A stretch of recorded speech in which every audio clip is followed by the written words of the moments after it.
Эр хүн зүүднээсээ цочин сэрлээ. Аврах шоргоолж өөрийнх нь хөлийн хурууг мэрж байгааг олж харлаа. Дөнгөж сая түүнийг хөөн явуулсан. Харанхуйгаас түүнээс ч авраг аалз мөлхөн гарч ирэв. Энэ бол ямар нэгэн харь гаригийн ертөнц биш. Харин тэр хүн нэг хачин өвчин тусчээ. Бие нь үл ойлгохдохоор цох хорхооноос жижиг болжээ.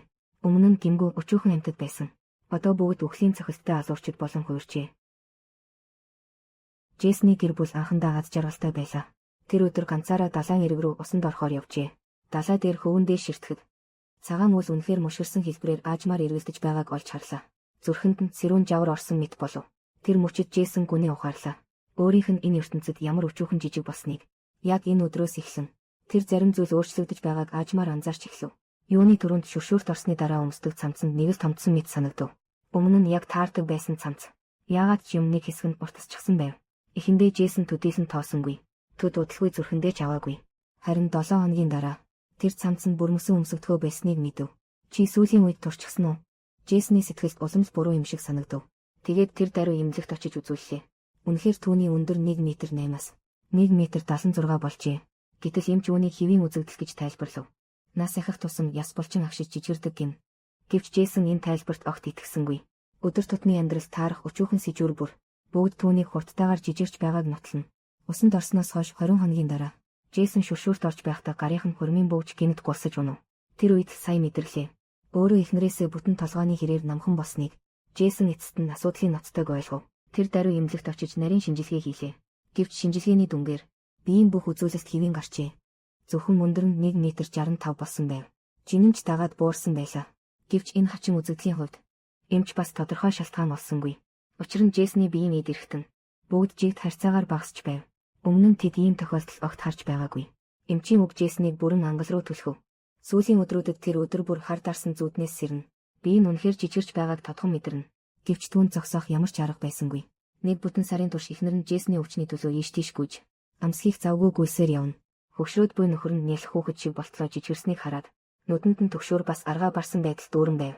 Муур Джейсонд гим учруулчих вий гэж айна. Эхнэр нь түүнийг тусгаалan гадаа гаргажээ. Охиноо өрөөндөө орч ном унш гэж ятгав. Тэгээд эцэст нь удаан тэнэгэлсэн шийдвэрээ хэлв. Энэ байшинг заръя. Өндөр зардалтай эмчилгээний мөнгийг нөхөхийн тулд гэвч Джейсон юу ч дуугарсангүй зөвшөөрсөнгүй. Учир нь зөвхөн өөрийн өрөөндөө байж л тэр жаахан ч гэсэн аюулгүй мэдрэмж олох байлаа. Түүнчлэн Джейсон давтагдсан уутгартай шинжилгээнүүдээс бүрч залхажээ.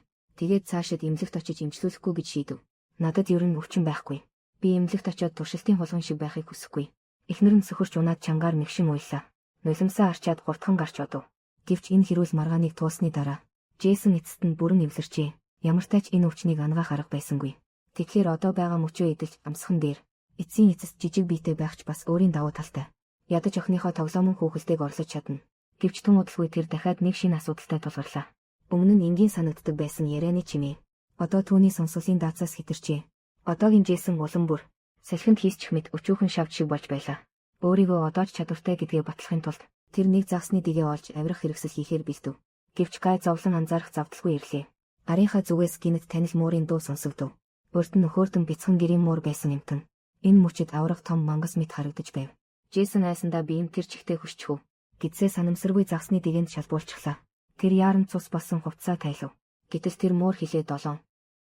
Ямар ч мөчөд үсэрч ирээд барьж идэхэд бэлэн мэт байлаа.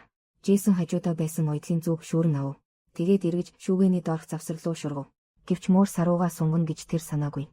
Джейсон зөнгөөрөө ухарсаар тэр чихтэй харанхуй хонгил руу унчихв. Аз болоход шалан дээр нилээд гялгар уут дэвсэстэй байлаа. Джейсны толгойл жаахан эргэж би энэ ноцтой гимтсэнгүй. Яг тэр үед эхнэр нь гэртээ ирлээ. Тэр Джейсны бараа сураг алга болсныг мэдэв. Сандарч твдэн ийш тийш хайж эхэллээ. Джейсон хоолоогоо сөөтөл хашгирсан ч эхнэрийнх нь чихэнд сулхан шавжийн жиргээс шиг сонсогдов. Тэр Джейсны цустай хувцсыг хараад өөрийн ирэхгүй ингэж бодов. Муур гэрт орж ирээд түүнийг идчихсэн байна гэж. Үнэхээр чи ийм юм хийсэн гэж үү? Яагаад заавал ингэх ёстой гэж. Эхнэр нь ууртайгаар холдон явахыг хараад Джейсны сэтгэл бүр ухмаар болтлоо хүндэрчээ. Одоогийн түүний хэмжээтэй бол тэр өндөр шат өөд өрдөөж авирч чадахгүй. Тэгээд нэг муу өөдс олж бидээ оров. Джейсон хангалаар ийш тийш нэгжиж эхэллээ. Өөрийгөө энд гацснаа мэдэж байсан ч тэр зүгээр суугаад хувь тавилангаа хүлээх хүн биш байв. Джейсон усны савны хоолойноос баг зэрэг ус тусалдгийг мэдэж байлаа. Тэр нь усны асуудлыг яг таг шийдэж чадна. Дашрамд нь бэлхүүс орчмын шархаач угааж болох байв. Ингээд тэр хүйтэн чихтэй хонголд нэг шүнийг өнгөрөв. Маргааш өглөөс ирэхэд Джейсон гадагш хандан чангаар орилж эхлэв. Тэр мөчөд тэр эцэст нь ойлгосон юм. Тэнгэр өөд хүрэх мэт тэр шатны гişгүрт гарлаач. Хонглын хүнд хаалгыг өөрөө нээж чадахгүй байв. "Виа. Би энд байна." Джейсон өөр гарц хайж эхэллээ. Тэр эндээс гарах өөр арга сууг ирэв. Булангаас тэр хугархаа шохоо олжээ. Тэгээд бүх хүчээ шавхан шатны аман дээр нэрээ бичив. Ийм их тэмдэглэл үлдээчихвэл хинч харсан багч боловч сэжиг авах нь завтай. Арай гэж бүхнийг амжуулсны дараа Джейсон хоол хайхаар шийдэв. Хэд хоногийн өмнө буланд хулганы хавх тавьсныг тэр санаж байлаа. Дээр нь байсан шар тослог бяцлаг идэж болохоор хിവэр байх ёстой. Ойдлын зүгээр дээрх шургаалчнуудыг хөөн зайлуулв. Джейсон тэр даруй амрууга хийсэнгүй. Эхлээд дээрх төвжээг хөдлөхгүй бол болохгүй байлаа. Тэр нэг төмөр хадаас олж бүрштэй тавруу дээр бүх хүчээрээ зохив. Хулганы хавх хүчингүй болсныг батлав. Джейсон тэсэлгүй нэг хэсэг бяцлаг шүүрэн авлаа. Тэр амтархан идэж байх зуур. Ард нь гинэт нэг аалз гарч ирэв. Джейсон ган зүгээ далайж хамаг хүчээрээ үргээв. Дээрээс нь энэ мөчөд биеийн хэмжээнд давуу байлаа. Тэр аалз эцэст нь бэрхийг мэдээд ухарчээ. Гэвч энэ явдлын дараа тэр хонгил ямар аюултайг улам тод ойлгов. Энд эсдэг хорхоо шавж хулган шургуулж цөөнгүй амьдрна. Алин ч байсан түүний бяцхан амийг авч мэднэ. Джейсон хүссэн цувтартас завгүй болов. Эцэст нь картон хайрцаган дээр жижиг нүх гаргаж чадлаа. Энэ уг нь ном хийдэг газар байв. Харин одоо яаралтайгаар унтлахын өрөө орлох нь тэр нэг навсгар ном чирч ирээд орцыг нь таглав. Ингээд Джейсон сая нэг амар 50 нойрсож болохоор болов. Цаг хугацаач ийхүү анзаарагдaltaгүй урсан өнгөрөв. Өсгөөрөө бясалгаас ганц хазна. Хаяа дээр давхрын хөлийн чимээ сонсогдно. Даанч дахиж хинч хонгил руу орж ирсэнгүй. Дараа нь хонгил руу дураараа битгий орж байв. "Виа." Джейсны цээж гинт хорсож өгдөв. Хэрэв одоо хүртэл хинч түүнийг аврахаар ирэхгүй бол эрт орой хизээ нэгэн цагт тэр энд өгөх нь гарцаагүй. Бяцлаг нэг өдөр дуусна гэдгийг яриад ч яах вэ? Хамгийн ноцтой нь түүний бие улам бүр жижигсээр байлаа. Илүү удаан амьд үлдэхийн тулд Джейсон төрүүлж хөдөлсөн дээр гэж шийдэв. Өөрийг нь үлийн харцаар ширтдэг тэр аалзыг устгахаар болов. Ядаж одоохондоо түүний биеийн хэмжээ нөгөөхөөс хавьгүй том байв. Гэвч тэр аалз тун залтай байлаа. Бүр ард талаар нь тойрч гинт дайрав. Санаандгүй цохилтод бүртснөөс Джейсны хөлс гинт суларч загсны сав руу унчихв. Аз болж усан дах алтан загас тун номхон байжээ. Түүнийг идэж болгож харсангүй. Джейсон нэвт норсон бие чирсээр савнаас мөлхөн гарлаа. Энэ удаа тэр аалзтай тэмцэх өөр арга бодож олжээ. Тэр нь таглагаар анхаарлыг нь өөр тийш татах явдал байв. Гэвч аалзны мэдрэх чадвар юр бусын хурц байлаа. Таглаг тоохоо болоод өөрөө шууд дайрч орхив. Хит хитэн халс тулалтын дараа Джейсон гонигтайгаар ойлгов. Тэр аль хэдийн аалзны өрсөлдөгч байхаа болжээ. Тэр ган зүгээ атгангаа тулалдаж ухарсаар байв. Удалгүй буланд шахагдлаа. Игцэгтэй мөчөд тэр шалан дээрх модон өргөсийг шүүрэн авлаа. Тэгээд аалз руу ёстой нэг галзуу мэд дүрж гарчээ. Аалз бэрхийг мэдээд ухрав. Чимээгүйхэн дайралтай орхилоо. Удалгүй харанхуйд шингэн алга болов. Тамир тэнхийн баг зэрэг сэргэмэгц. Джейсон дахин нэг багц жижиг цаасны өөдсийг цуглуулв.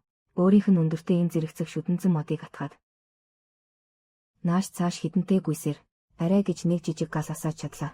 Тасралтгүй төөнөх халууныг мэдрэхэд Джейсны дотор сая нэг жаахан аюулгүй мэдрэмж төрөв. Тэр аалзч одоо ойртох зүрхгүй биз гэж бодогдов. Гэвч энэ ганцаардмал шин тэр охиноо ирэхгүй саналаа. Ингээд 20 хоног нүд ирэмхийн зөөр өнгөрөв. Джейсон өдөр бүр тууштай дасгал хийсэн ч түүний бие хяналтаас гарсан мэт асар ихээр жижигэрсээр байв. Тэр өдөр хонглын том хаалга эцэст нь түлхэгдэн онгойлоо. Гэвч доош бууж ирсэн нь ихнэр охин хоёр нь байсангүй. Харин ойролцоох үйл хөдлөлийн зууч байлаа. Джейсон өвдөн шанасаар чихээ таглав. Хүний ойртон ирэх энгийн хөлийн чимээ хүртэл түүний хингэрэх тисхийн аргагүй хүчтэй сонсогджээ. Арай хийж нөгөөх нь холттол тисв. Зойр дахин харанхуйд автав. Джейсон ч эцэст нь одоогийнхоо байдлыг ухаарлаа. Эхнэр нь байшинг зархаар зэгсэн бололтой. Тэр энэ зойронд дахин хизээч орж ирэхгүй биз. Гинэт артанд нэг чимээ гарлаа. Байц гэтэл нэг шумуул ойртож явлаа. Джейсон их тайсантай тулсан мэд хизээд цохилт өгөхөд бэлэн болов. Аз болоход шумуул ганц эргээд цонхоор нисээд гарчихв. Гэвч энэ түүнд нэгийг сануулв. Одоо Джейсны бие шумуулаас төдийлс том биш болжээ. Магадгүй тэр цонхны тоороор авирч гарч чадах байв.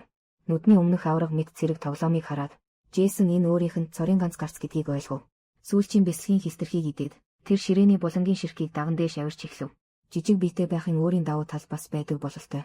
Нилээд их хүч гаргасны эцэст Джейсон эцэст нь ширээний тавцанд гарч ирэв. Толгойгоо цухуулган харуул. Хөл доор нь ёроолгүй ангал мэт санагдана. Джейсон толгой сэгсрэн илүү бодлоо таягдан хаяв. Хоёр хөлөөрөө чанга дэвсэж тэр арайхийн ханын завсар руу өсөрч орлоо. Гэвч хитгэн алхам тутамд урд нь битүү аалсны тоор үзэгдэв. Джейсон анх чимээгүйхэн тойроод гарах гэсэн ч даанч мөрөнд нэг судал торонд шүргчхэв. Аалс тэр дороо түүний байгааг мэдрэв. Джейсны тухнаас хүйтэн хөс цувлаа. Өмнөх авраг амтныг ширтгэхэд түүний хөл өөрийн ирэхгүй ухарсаар байв. Аалс дайрахаар завдах мөчөд нэг нисдэг шавьд санамсаргүйгээр торонд мөргөөд орчихлоо. Том аалс даруй зүгээ өөрчлөв. Илүү махтай олзонд тэр илт дуртай бололтой. Үхсээс мустарсан Джейсон уртаар амьсгаа аав. Тэр амсхийлгүй гүйсээр цонхны дэргэд хүрлээ.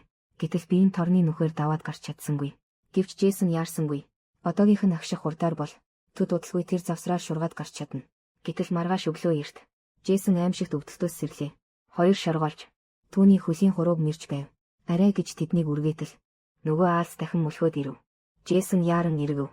Энэ удаа тэр төмөр торыг эцэст нь нэвтэллээ. Нөгөө талын аалс зөвхөн харамссан шинжтэй үлдэв.